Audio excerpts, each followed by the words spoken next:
Buenos días, jóvenes. Esta clase es distinta en virtud de las circunstancias que estamos viviendo, ¿no?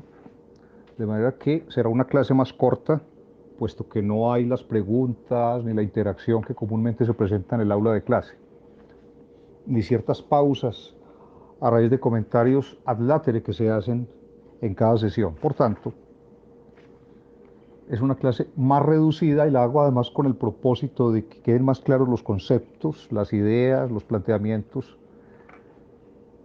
establecidos en los diversos capítulos que vamos a ver. Hoy empezamos con este, para algunos muy difícil capítulo de Hans Kelsen sobre el ámbito de validez del orden estatal, la teoría del territorio y el pueblo del Estado.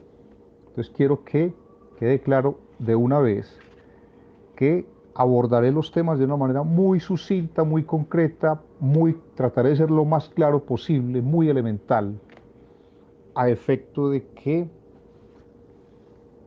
quede con suficiente nitidez este capítulo. Sobre los exámenes no sabemos todavía qué va a decidir la universidad, por tanto habrá que esperar.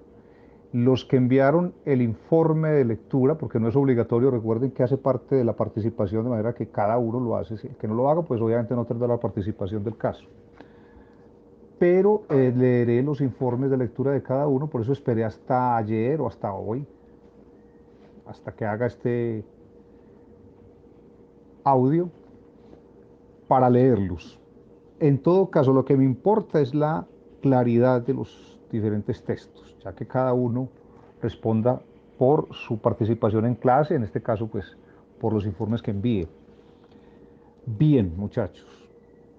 El capítulo se llama El ámbito de validez del orden estatal, la teoría del territorio y del pueblo del Estado. Como siempre, empiezo con la tesis central del texto. ¿Cuál es la tesis central de Kelsen en este capítulo? Es muy sencilla. Para él, los elementos tradicionales, los componentes doctrinarios y jurídicos que las diferentes teorías se plantean sobre el Estado, gobierno o poder, territorio y población,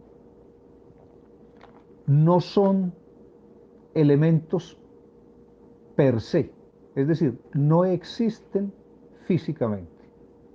No hay algo así como un territorio medido geográficamente con un área determinada, un conjunto de individuos de carne y hueso asentados en ese espacio geográfico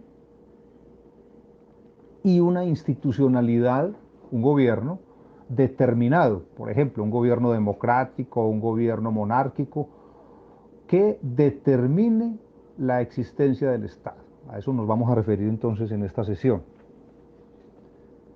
Esos elementos, gobierno o poder, territorio y población, que para otras teorías son elementos palpables, verificables por la vista y por el tacto, porque se pueden tocar, el territorio es tocable, las personas se pueden determinar con identificación y el gobierno se puede conocer su naturaleza, por ejemplo, dependiendo del tipo de gobierno que tenga, físicamente. Para Kelsen no es así. Kelsen considera que cada uno de estos elementos está dado por la norma. Lo básico que hay que entender para comprender lo que les acabo de decir, lo que plantea, lo que asume Hans Kelsen como elementos del Estado, es que el Estado es un orden normativo. Repito, el Estado no es más que un orden normativo. Un orden normativo implica entonces que Estado y derecho, es decir, Estado y norma, es lo mismo. Ahora les plantearé algunas críticas que a aquel se le hacen al respecto, pero por ahora tengamos en cuenta eso. Estado y derecho, es decir, institución y norma, es lo mismo para Kelsen. Todo Estado es Estado de Derecho, si quiere ser Estado, independiente del tipo de gobierno que tenga, independiente de la población que esté asentada en su territorio, e independiente a su vez del tipo de territorio que tenga. Esa condición ontológica o del ser del Estado, para Hans Kelsen, está trazada por el derecho internacional. Entonces aquí la relación entre Estado nacional, o sea, orden jurídico interno, y derecho internacional es íntima. Es una relación de causa a efecto.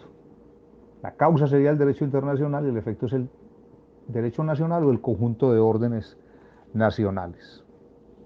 Vamos entonces por partes. En la página 180, el numeral 24, el ámbito espacial de validez del orden estatal, miren que dice el espacio y el tiempo como contenidos de la norma jurídica.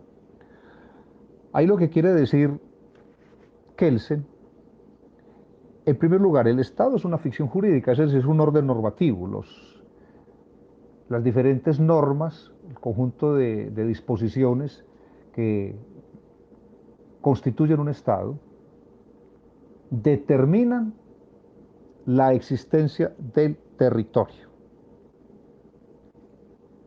El territorio entonces, para Kelsen, no es una, un dato natural, algo natural, como dirían los naturalistas y los teóricos del territorio como figura espacial, no es para Kelsen un espacio geográfico que se mide, que se cuantifica en kilómetros, que se traza en fronteras, que se mide por el espacio aéreo y por el espacio marítimo, en caso de que tenga mar. Y para Kelsen no es así por lo siguiente. Kelsen dice, un Estado que tiene un territorio, que tiene una geografía determinada, es decir, un número de kilómetros determinado, puede incluso ese Estado tener territorio por fuera de ese espacio geográfico. Miren ustedes la importancia o lo seductora de la tesis de Kelsen. ¿Puede el territorio de un Estado estar ubicado, ese territorio, en los límites del Estado del que estamos hablando? ¿O puede ese territorio estar por fuera de esos límites? Hans Kelsen considera que sí. El territorio del Estado pertenece a esa porción geográfica, comillas geográfica, que traza el derecho internacional, que impone el derecho internacional o que reconoce el derecho internacional y que se constituye como elemento del Estado.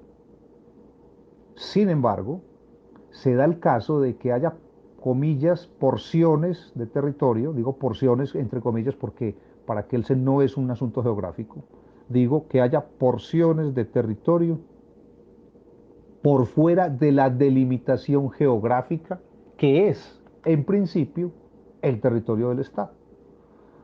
¿Eso cómo se entiende? Miren ustedes el caso que se me ocurre en este momento, de las Malvinas. Las Malvinas es un territorio ubicado en Argentina que, sin embargo, hace parte del territorio, escúchese bien, del territorio de la Gran Bretaña.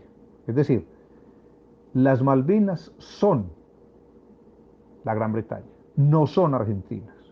Quienes nacen en las Malvinas son ingleses, no son argentinos. Quienes habitan las Malvinas obedecen al imperativo jurídico de Gran Bretaña, no de Argentina. Ahora, si ustedes me preguntan las causas por las cuales el gobierno o el Estado británico ejerce soberanía sobre ese territorio por fuera de sus límites geográficos, pues yo les podría decir que es un resabio colonial que viene desde el siglo XIX, que hubo incluso una guerra en 1982 entre Argentina y la Gran Bretaña para, por parte de Argentina, recuperar el territorio y no lo logró. O sea, una guerra que perdió Argentina y que obligó a que ese resabio, esa figura colonial, continuara. Estamos en el siglo XXI y todavía hay un poder colonial en el mundo. Y ese poder colonial está en América Latina, concretamente en Argentina. Kelsen no se pregunta eso, Kelsen no se pregunta por el asunto político o el asunto económico, simplemente afirma que puedan darse casos o circunstancias en los que un territorio esté por fuera de la circunscripción propiamente geográfica del Estado y sobre el cual ese Estado ejerza poder o soberanía. Ese es un caso entonces típico del, de la tesis de Kelsen en cuanto a que la realidad del territorio no es realidad geográfica, no es realidad natural, sino realidad normativa. Un territorio que es decir, el territorio de un estado X, ¿cuál es? No es el que esté en una porción geográfica determinada, sino el que las normas indiquen. Ese territorio será el territorio del Estado. Piénsese, por ejemplo, en el hecho de que por un tratado, por un acuerdo internacional, un Estado le ceda territorio a otro Estado. El caso que se me ocurre también en este momento es el de Nicaragua y Colombia en 1930, con el tratado que se hizo en esa época, no recuerdo cuál fue, si es Guerra Bárcenas, no recuerdo en este momento. El hecho es que por virtud de ese tratado, San Andrés, Roncador y Quitasueño, que pertenecen a la geografía nicaragüense, pasaron a la soberanía estatal colombiana y a su vez Colombia le dio o le cedió o le canjeó con Nicaragua una porción de territorio que queda en Colombia, que creo que son la zona de los Misquitos. Esa transacción en los años 30 llevó a que muchos años después, unos 40 o 50 años después, el gobierno no sandinista, un gobierno dictatorial en Nicaragua, alegara la invalidez de ese tratado, que se tradujo muy posteriormente en una demanda de Nicaragua contra Colombia para reclamar esas islas. La primera la perdió Nicaragua cuando pedía la posesión o la reinserción a su soberanía de San Andrés. La segunda demanda la ganó Nicaragua, la perdió Colombia, con el mar, con el cual se quedó ese país centroamericano, 75.000 kilómetros aproximadamente de mar, que perdió Colombia. Ese territorio marítimo que ahora es de Nicaragua, que ahora Nicaragua domina, en el que Nicaragua ejerce soberanía, en el que Nicaragua ejerce dominio, no se dio porque se hubiera trasladado el mar para Nicaragua, se hubiera trasladado físicamente, como ustedes comprenderán, es imposible. El mar sigue ahí, geográficamente. Es más, es que ese mar geográficamente está más cerca de Nicaragua que de Colombia, como las mismas islas. Pero, por virtud de ese tratado de los años 30 del siglo XX, se trasladó la soberanía del territorio a Colombia. Ahora, en virtud de una sentencia de carácter internacional por parte de la Corte de la Haya, siendo presidente Juan Manuel Santos, recuerden ustedes, Nicaragua pasó a ejercer soberanía sobre ese mar. Una porción marítima que sigue en el mismo punto, en el mismo lugar, pero que ya no hace parte del territorio colombiano.